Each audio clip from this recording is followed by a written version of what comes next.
multimedia studies, which includes new media, the internet, and so on. And I was teaching a course earlier this year in the master's program, and I had to go and do some bit of reading backwards around the origins of the internet. I think it is interesting, both the origins of the internet, both globally, especially in the US and in Europe and South Africa, that there was a lot of public investment and a lead role taken by researchers, including universities, that they actually invested money in this and also saw it as a worthwhile technology to network and to do a number of things. That there were key drivers in this regard. But I think it is also interesting to note in South Africa that today, the lead drivers, if you like, it's not the research internet, it's now more like a commercial internet. The commercial players, they have now become key drivers and seeing advantages of innovation and actually using this particular technology. I think that is also a good development. The internet, as you know, pervades everything and should pervade everything and its capacity to network, but only society in general, but commerce as well. It's used also as a tool for activism, used in politics, and it's used in education and so on. But I think we need to reflect on why the research internet seems to be lagging behind what one could call, for lack of a better way, the commercial internet, and how we can strike a balance in that regard in favor of the public interest. This is not to say the commercial internet is a bad thing. It's a necessary thing. When economies innovate, technologies are key drivers as well. But I think that the research internet needs, in a sense, to do some kind of catch-up. And Lucy seems to suggest that it's because we're not investing enough as the university. That might well be true. And if it is true, I think that universities, or the research community, let me say, need to make the necessary investments, because you can't take knowledge to the next level if you do not invest in if you don't invest in the internet. I am currently, some of the hats I wear is I'm honorary past president of ISOC GP, Gauteng, so I try and keep them on straight and narrow. I'm on the part of the Wi-Fi forum, and I do some consulting. But I'm here because I'm not one of the first people, not the first person in South Africa to use the internet, but I'm one of the earlier ones. And I'm not giving you a presentation, I'm telling you a story. And compared to most people here, I'm disadvantaged because I'm BI. I'm before the internet. I remember spending summer evenings in my parents' house in France with copious amounts of red wine and talking with some designing mesh networks with a couple of very bright, particularly in science, fellow students. In the 1970s. We thought about the physical interfaces, the protocols, the message storing and passing from one node to another along the route to the destination. We hadn't heard of IP or TCP or internet. It was all chat. Going back a bit, I was first exposed to computers when a friend's father donated an English Electric Leo Marconi KPF6, which is a giant monster, to my schools. This beast dates from 1963 and it filled an entire large room. It had a huge chain printer, which sounded like a ferocious battle when it was running. It printed an entire line at a time with a chain of letters that ran across and hammers for every location. And these all fired almost at once, as this chain whizzed across at high speed. It had a bunch of teletype things that punched paper tape or red paper tape, and enormous tape drives with magnetic amplifiers and bins that physically weighed the tape on either side of the head. So the heads would move the tape fast, and the big motors would turn the wheels much more slowly, and there's about 10 to 15 meters of tape and a bin on either side, so that you could do this sort of stuff very quickly. We programmed it in machine code, and one of the very early useful tasks it had was to mark multiple choice exam papers. And there was this amazing Heath Robinson device that would pick up a sheet from a pile with a vacuum, put it on the table, read it, take it off, put it on the outcoming pile. And exams were marked by this machine, which was all programmed in machine code. And when I was a student in London later on, we used rather more modern, but just as large mainframes. And we had to submit our jobs for processing and get them back later, although some stuff could be run online. So we fast forward a few years. I returned to South Africa in 1984 with my trusty BBC Micro. And I acquired a modem so that I could connect to BBS's, bulletin board systems, which were a popular predecessor, if you like, to the internet. And this modem had a big knob on the front that you could turn to select the speed, and it ran anywhere from 110 baud to a dizzying 1200 baud. That's 1.2K. Later modems, of course, ran at 33.6K, and the last generation, the so-called 56K modems, didn't really quite run at that speed, but they got close. After that, we had ISDN and ADSL and other good things. Of course, South Africa got ADSL 8 years after Morocco, and Algeria, although Alcatel demonstrated to all those countries on the same tour around Africa. Well, we were 8 years behind, never mind. Lucy and Adrian will tell you details of what happened when. I'm just here to ramble gently about some stuff I know. So SA officially became part of the internet in 1988 when we were assigned the first single IP address. Mike Lowry, it's over here, there, it's all his fault, was one of the pioneers. And he has written an excellent history of the internet in South Africa. He's very modest, but he did more than anyone else, not only to get the internet to South Africa, but also to put the boot in when required to make people do stuff in later years. He's very stubborn. And he'll be actually here in front of you shortly. But a few academics exchanging emails by FidoNet and UCP don't really count, not in terms of what we understand the internet to be today. And three things came together in the early 1990s to make the burgeoning internet accessible to the common man, especially in South Africa. Firstly, commercial usage of what had been the ARPANET and later became the NSFNet was allowed. And it was expected when the funding was withdrawn that it would collapse, and in fact the exact opposite happened. Secondly, HTTP was invented by Tim Berners-Lee, that was in Europe, no, not the USA. And thirdly, sanctions ended in South Africa. And I realized that the internet finally reached South Africa when I was at the Bex exhibition, there were big things in those days, and I saw a guy with a big grin, handing out little plastic bags with 3 stiffy discs in each, and behind it was a big stack of 14.4K modems. When I passed him later on, he still had a big grin, in fact an even bigger grin, but he had a much smaller pile of modems. When it didn't look like I was going to be promoted soon, I was in the mining industry at the time, and both my bosses were my age, I bought a book on how to be an ISP, I kid you not. It was a large A4 format book with big writing and goofy pictures. And it taught me a lot. And surfing the internet taught me a lot too, even in those early days. And my first attempt was stillborn when my proposed partner pulled out. Later, I was attending another exhibition with a couple of my colleagues. And while they idly strolled down the aisle, I was ducking into stands, asking a few questions and grabbing some literature. When we stopped for lunch, they demanded an explanation of my strange behavior and super rapid data collection. We three ended up as partners starting up an ISP called ZNet Internet Services in '96. We brought family and friends in to provide some capital, but it was tough. I ended up working full-time without a salary for the first 18 months. But it worked. We had our modems, servers, UPSs, and even eventually generators. Margins were very small, but we were able to provide a service that people really appreciated. That time, my little 128K Diginet line had a 21% average utilization, and that meant that we were tested several times as the fastest dial-up ISP in South Africa. One of the larger ISPs, for example, had 20 megabits per second at one time, but since they habitually ran at well over 99% of the international capacity, they weren't as fast for the user. Oh yes, and I also got a 50% rebate from Telco for a period of 2 years because they weren't providing 108K. I was paying for glass, MRTG glass, only getting 21%. Later on, we had a satellite link and appeared at Jinx and so on. I ran a bunch of mirrors, like 2 cars, and a lot of people were very helpful to me, and I hope that I helped others. One of my favorite experiences is a young man who used to sell chemicals and taught himself HTML. In a couple of hours, I taught him how to write ASP, how to link to a database and build dynamic web pages.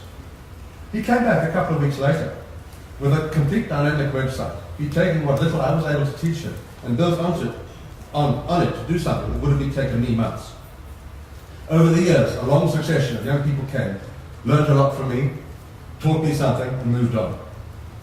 And Brooks, who just walked in, is another person who's very influential in making the commercial internet happen in South Africa. He's talking later, so I won't steal his thunder about how he got a bunch of fractious ISPs to band together in 1996. But I can tell you that I had a huge fight with him over the phone, because ISPA's rules at this time didn't allow Mickey Mouse little ISPs like mine to join. It was about 1998 when I did join, if I remember correctly, and was soon asked to serve on Mancom to represent the smaller chaps. It was around this time that I became aware of quite how unfair the situation was, and I became a campaigner for telecoms liberalisation, not only in South Africa, but over the entire continent. I was asked by the ATU to give a talk in Accra, Ghana, on what it means to be an independent regulator in 2001. Auntie Ivy sat right in front of me, but got up and left before I answered the question, what's it mean to be a regulator with teeth? But perhaps that's a story for another time. What I can say is that the logical conclusion of my campaign over this century so far to liberalise telecoms and bring fibre to Africa logically led to me joining a council in 2009. And the rest is the same. It's history. So, in the course of doing the project, commencing the project on the history of the internet in South Africa, it's clear that there are a few histories available, already available. Some not taking the history quite up to the present time, and a few being quite skeletal, not yours, Mike, but a few being quite skeletal in the sense that the emphasis is very much on speed, which is, of course, crucial with the internet. But what we're also interested in is the bigger picture. We're interested in speed, we're interested in policy and regulation, we're interested in personal stories and experiences. So the project will produce a comprehensive history of the internet in South Africa from the 1980s to 2016, when on the 12th of November 2016, we will celebrate 25 years of the internet, at least 25 years. There'll be filmed interviews, there'll be a digital archive, YouTube videos, etc. What really happened in that first decade? A couple of things. Not in South Africa, Wits and PART1 used the term internet for the first time. South Africa was very much involved in what we could call the pre-internet. When South African universities decided to network their institutions. Just a couple of vice-chancellors sitting together saying, we've got to do this. And that led to work with FidoNet. Many of you will know that FidoNet is still up on the internet. And then on the 12th of November, the first IP packets was sent between the computing center at Rhodes University and the home of Randy Bush in Portland, Oregon. But as we were reading this history, one question came to mind, which we have not yet been able to answer, and which we're going to be seeking the answer to. And that question is, what was the content of the first internet access event in South Africa? Not the speed, not who sent it to whom. What was the content of that event? I think that would be a very interesting answer if we were able to find it. In November 1993, the Internet Company of South Africa, the first commercial ISP, gave 4 companies live internet access. We're still digging, but another crucial question is, who were those 4 companies and what were they using the internet for? By 1995, Telkom had launched ISDN, still quite slow, but we also saw the Green Paper on Telecommunications published. And a year later, in the same year as the formation of ISPA, which will also celebrate 20 years, which will celebrate 20 years next year, we had the launch of the White Paper on Telecommunications. Now, the Green and White Papers were very interesting, and of course the White Paper led to the Telecommunications Act, and it did talk about universal service, but not to the internet.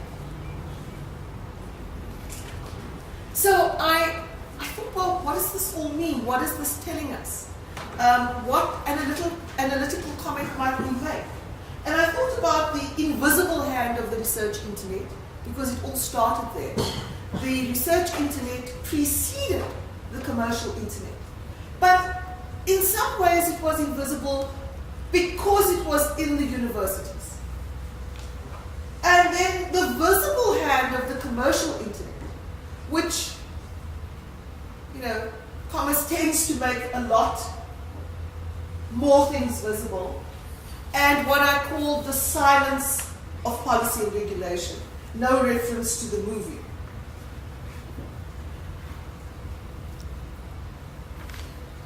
was formed in 2000, by which time Vodacom was activating 256 kilobits per second, very slowly inching towards broadband.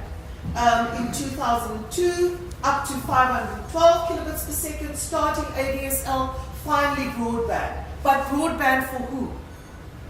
In 2002, a very important piece of legislation was passed, the Electronic Communications and Transactions Act, which brought in, which didn't introduce e-commerce, but kind of shored it up, created perhaps some solid environment, particularly making legal the electronic signature and introducing a foundation for thinking about cybersecurity. Although this legislation now is little more than, well, not a lot more than historical and really needs to see some new life. By 2004 could be called the year of wireless broadband, with Centec, My Wireless, and iBurst coming into the market. All kinds of stop-start, good service, not good service. And in 2005, the Electronic Communications Act, an act for converged services, paying attention to universal access, but not to broadband. 3 years after broadband was commercial. 2007, back to the research internet, a big push for cyber infrastructure for science, the SANRED, the CHPC, the very large databases projects, and Telkom launched WiMAX. But the word launch in all of these slides really simply suggests availability, not necessarily access. 2008, not that long ago, Vodacom and MTN launched 3.6 megabits per second HSDPA. Neotel enters the market and offers 2.4 megabits per second. And by 2010, Vodacom and Neotel and Cell C are all offering relatively high-speed broadband. Not that you can download major documents or big files at the click of a button. And as these firms, these commercial firms, bring in higher and higher broadband speeds, the demand for speed is increasing. The perspective of where South Africa is sitting at that point in time, around about 2010, South Africa is showing higher rates of access to fixed broadband and mobile broadband than 24 other African countries, but not that much to write home about. 1.5% of the population has access to fixed broadband, and 6% of the population has access to mobile broadband. So we move into what's happening more recently, and we start to see the connection to undersea cables, which would in theory lead to much greater capacity, promise of high demand spectrum, but a slight lack of actually making it available. So we can see the potential, LTE at 100 megabits per second, the rise and rise of public Wi-Fi. You've got to be in the right place at the right time to use it, but increasingly it's becoming available. We have in 2013 the start of a program which is still lurking around there somewhere called SA Connect, which offers or promises that users will experience a minimum of 5 megabits per second, half of schools will be connected at that speed, half of health facilities and so on. Yes. Telkom ups the speed again to 150 megabits per second and starts to offer fiber to the home. And as I'll show you just now, what we talk about and what is actually available are not necessarily the same thing. But if you live in one of those posh upmarket suburbs where all the houses are fairly close together, there is an increasing chance that you will get access to a gigabit internet. And ISPA has increased in size from 173 members, I think it was, to about 450 these days, subject to correction. ISPA's 173 members, but they're 450 ISPs. Okay. Sorry about that. Format's gone a bit funny on the slide, sorry about that. So SAMRAN has points of presence at universities offering high-speed access to researchers. As a user of Tenet on this campus, sometimes it's good, sometimes it's not. I wonder where the bottleneck is. And new technologies are beginning to place greater and greater loads on the available capacity. So cloud computing, Internet of Things, all of that stuff is going to create demand on top of demand. And government has responded with a ICT policy process. So next year, what? It's spectrum regulation for broadband, digital broadcasting, community broadband networks. Will we be able to deliver on these promises? And what are we doing with this internet that is now becoming increasingly available to those of us who are connected? E-commerce and social networking is becoming run-of-the-mill. Where's education using the internet? Just to emphasize how well connected we are, I'll put up the traditional map that says this is where all the undersea cables go and how thick they are. There's no excuse for not being connected to the outside world. But if you look inside, we're still struggling with 2G, 3G, and some areas of no G.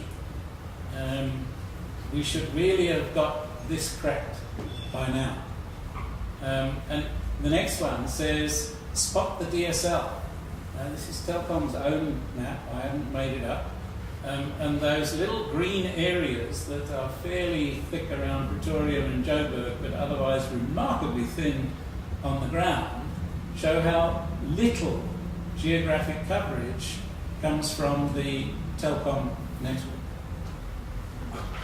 And if you are connected, where do you stand? This table is a recent one, Q1 2015, average megabits per second. And right down in position number 90 is South Africa, which happens to be pretty good in African terms, but not so good in global terms. This is the Europe, Middle East, Africa countries. 3.4 megabits per second, and this is broadband. In a country that says we should have 5 megabits per second as a matter of policy. We've got some work to do. Price. If you want to get connected, uncapped, use it lots, it's going to cost you lots. Suddenly it goes from under 1,000 rand a month to nearly 3 times that if you want to take advantage of a decent speed.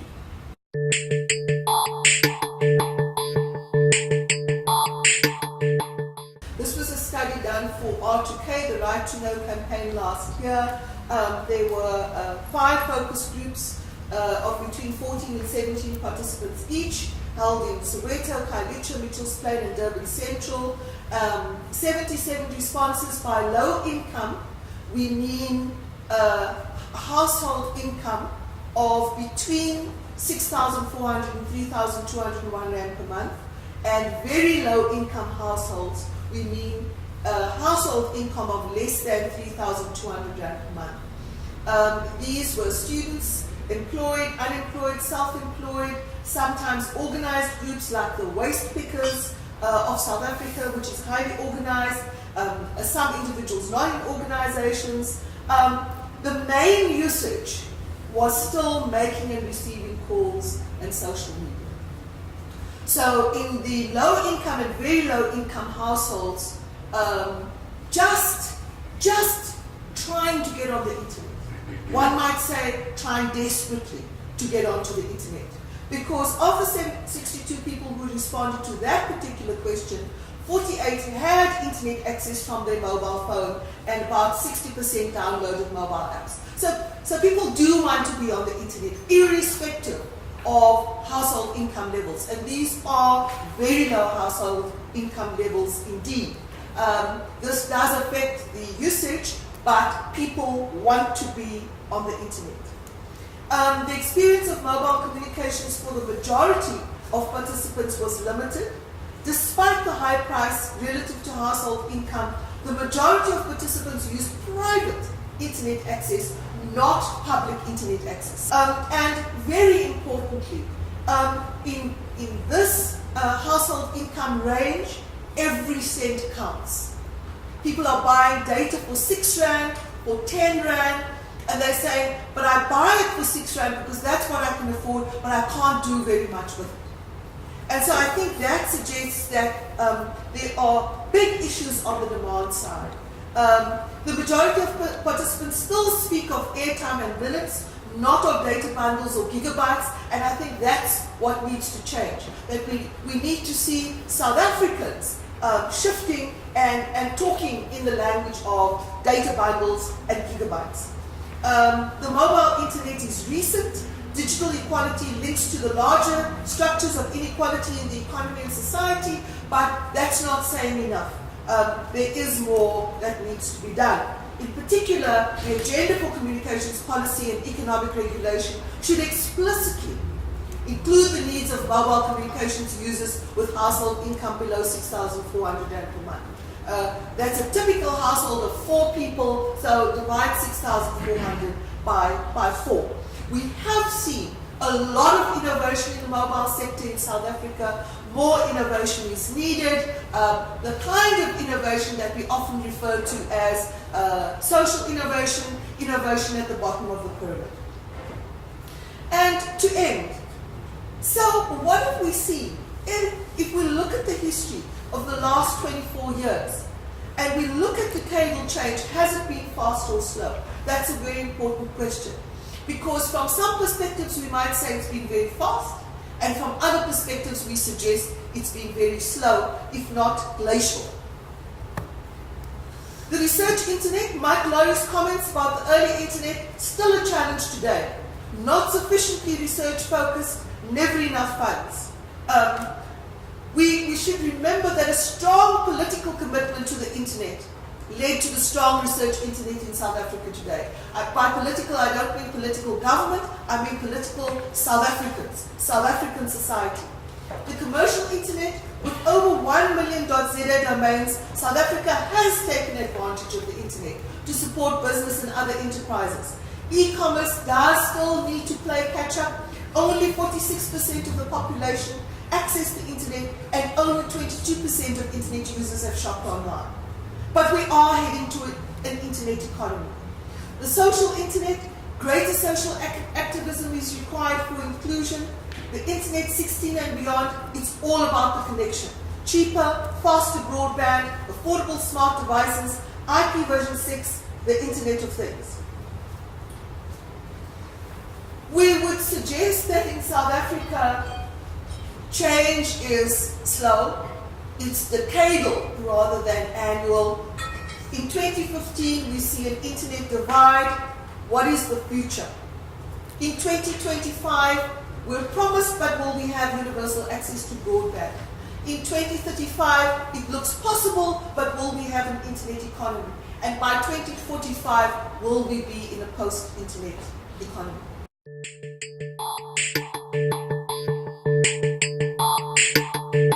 Quite know what to say. I look at in particular that cost growth, and I disagree with it completely. Internet in this country is dirt cheap. You apply your mind. Now, I talk on personal experience. Now, let me preface everything that I come as a techie. I'm highly technical. I started on computers in 1962, fixing the damn things.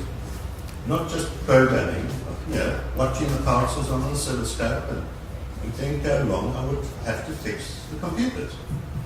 And I stayed that way for a long time, and then moved into slightly different parts of Korea, and found crazy ways to get a network to work. Who needs modems? Rhodes campus, we didn't need modem. We just connected the RS-232 ports, the serial lines, straight onto wires, and ran them for 2 miles, and the signals came out at the other end. So it was dirt cheap to connect the academics at the university. Now where I am, I'm retired. I've been retired for quite a few years. I tell everybody I actually do nothing. Well, I've got very little commitments, but I'm quite busy doing the nothing. And one of the things I did, being in a retirement centre, there's 74 units of old toppies like me that live there. Some of them have been given computers by their grandkids.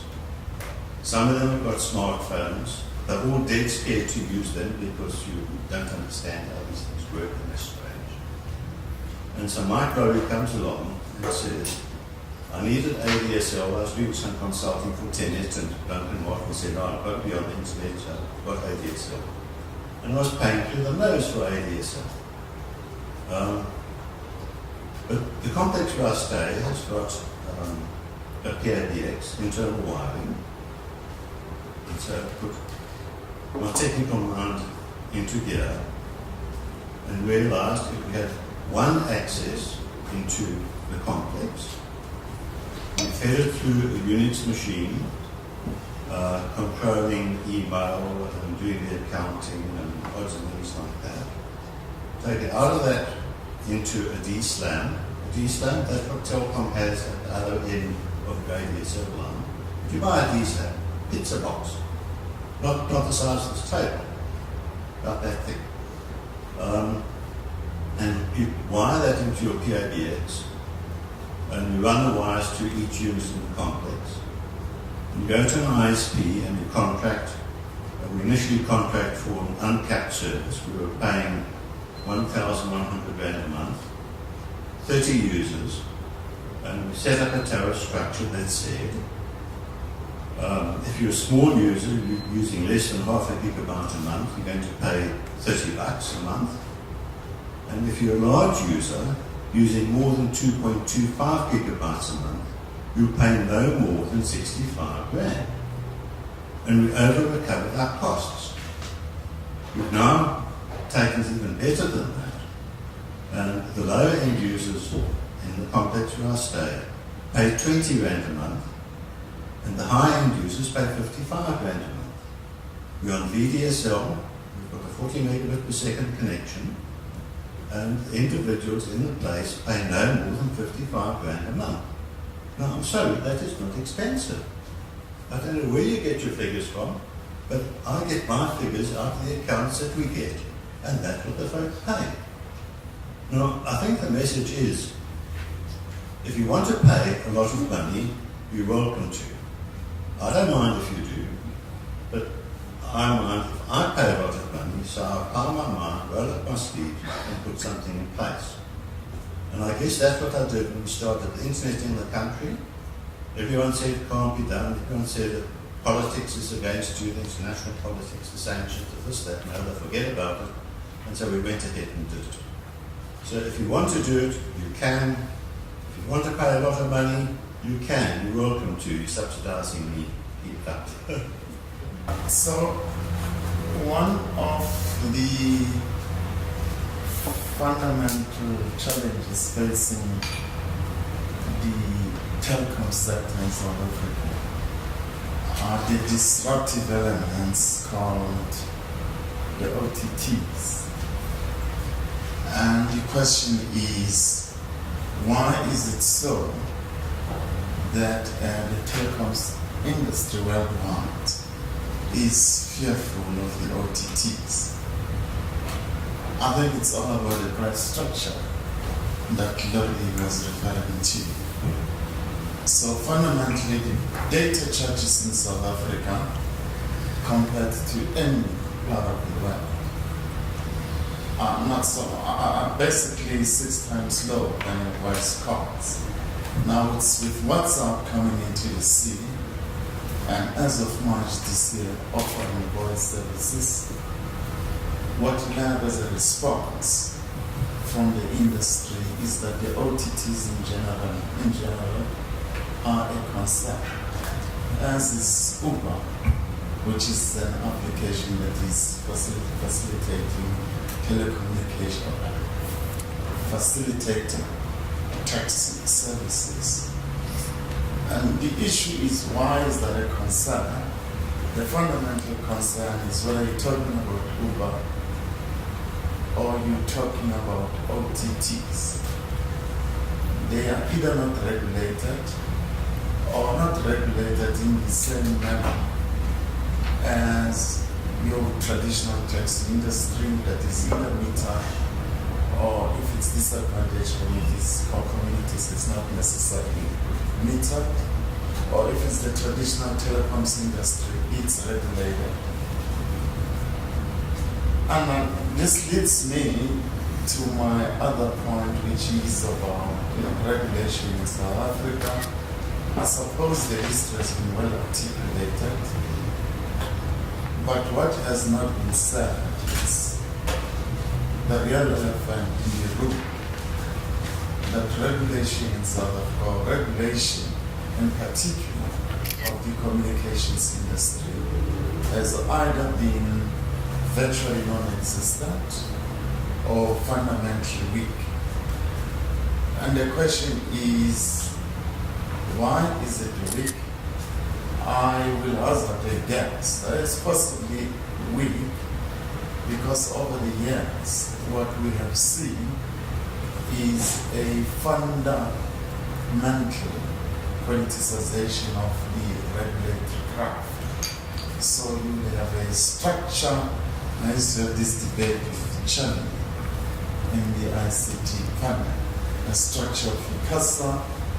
The argument we put forward was, you do need a structure of about 9 people, as you have with the Constitutional Court, which has 11 judges. And my answer to that, well, it possibly works, Constitutional Court, because as far as possible, we try and choose the best legal minds that the country has got to offer. But you're not going to create a similar structure in a regulator such as ICASA, and then not choose your best skills available and think the structure will work. Now, as the point made earlier about research, I think research is fundamental, and I'm disappointed with myself to see there's a lot of good people who are trying to do good work. But the reality is that a company like Vodacom spends tens of millions of rands each year on policy research. And the challenge I want to put to you would be, what do you think happens if we, as Vodacom, we considering to come up with a paper which one way or the other end up shaping policy in this country? And let's say it's a policy paper of net neutrality. Highly unlikely that we'll ever think of VATs. By the way, it's my alma mater, that's why I'm embarrassed by this. What we'll typically do, we'll think of the London School of Economics, or we'll think of a research group in Europe called frontier economics, and pay them a lot of money to do basic research, which sometimes speak to specific market dynamics in South Africa, which means they come and collect data, sometimes from government, but in the main from the companies that operate in this market, and then come up with theories that in many instances we use to either influence regulation and sometimes to shape policy. And then not so long ago, there was a debate which played out at the level of the regulator on mobile termination rates. So MTN, Vodacom, Telecom, they have done their homework. almost 2 years in advance of the preparation of that intervention. The council hadn't done its work, and then eventually, under political pressure, again the politicization of regulation, they came up with rules which, both from a perspective of substance and a perspective of process, they were flawed. They were then attacked in the High Court as well. They were harmful to the company. So if I speak for Vodacom, the exposure over a period was about 5 billion rand, not budgeted for. And then when ICASA eventually tried to get its act together, the cost of lawyers who managed to get them another 6 months, I think it cost them about 15 to 20 million rand to correct that mistake. So my point is, we need to use the next 10 days as either social activists or academic institutions and business people, and ask ourselves the question, how can we use this week to basically think about the next 10 years, to think about how as a university we can play a greater role in shaping policy discourse in South Africa. Because I think if the universities functioning effectively, largely because by definition they're seen as independent, you always have a greater chance that businesses will take your views seriously in pretty much the same way as government institutions would listen to your views. But for the moment, my sense is we're just on the periphery of the debates that are playing out in society at large, and as the point was made there, commercial enterprises have virtually usurped the internet when in its early days it was essentially driven by its institution. Thank you very much. I think it's good to be third because everything I'm going to say has been prompted by the speakers before me. I think that if we look and we take a sort of historical perspective, for me, from a legal policy regulatory perspective, I think the first thing that we can say is that we've had the benefit of many lessons learned from policy and regulatory pioneers across the world. And I think particularly the Wits Link Centre has been very instrumental in bringing theories of regulation and policy and so on into the different communities in South Africa. So we benefited from lessons learned in how to liberalize the telecom sector and essentially stimulate the market to try and bring us to the point where we at least have some internet access, arguably not the best, but we have internet access. We've also learned many lessons in how to then regulate a converged sector, and we had to leap from understanding the sectors as being very siloed to understanding them as coming together and offering converged facilities and so on. We've also learned a few lessons in terms of understanding electronic transactions and how those different models work and where some of the legal pitfalls might be, some of the lessons in electronic communications, and essentially how we would start to regulate at the content level and so on. So it brings us to a particular point where we, I suppose, put a lot of fundamentals in place, benefiting from the theories and how the international community took on these approaches. And to a large extent, South Africa now finds itself in a place where we are dealing with a number of issues. If we take the right to know campaigns, and if we take the debates around net neutrality, data localization, self-regulation models and so on, we find ourselves now in a situation where we are asking very, very similar questions about how to entrench particular rights and freedoms in the internet as the international community is currently facing. So I think my appeal to everyone over the next 10 years would then to be, firstly, to question the data. I 100% agree with Mr. Laurie's comment about, sometimes the data does not prepare us for what it is we see happening in the market, and to some extent that results in regulation that has failed to keep pace, as cliched by a number of commentators. So the first is to interrogate the data before us as part of the readiness exercise, to understand what some of the market effects and innovation and incentivizations might be.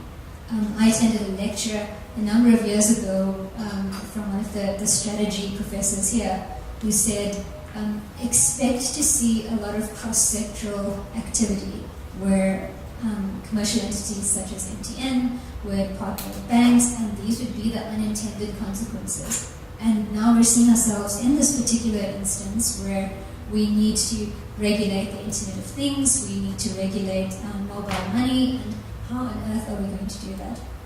And then the second appeal I would make is to not see ourselves as merely attending international events or buying textbooks or engaging the London School of Economics, for instance, and sort of bringing those kinds of theories here, but then to take a more innovative stance to say, we understand certain local conditions, we are seen in many ways to reflect a particular attitude that might correspond to what Africa might require, and so we see some level of responsibility there.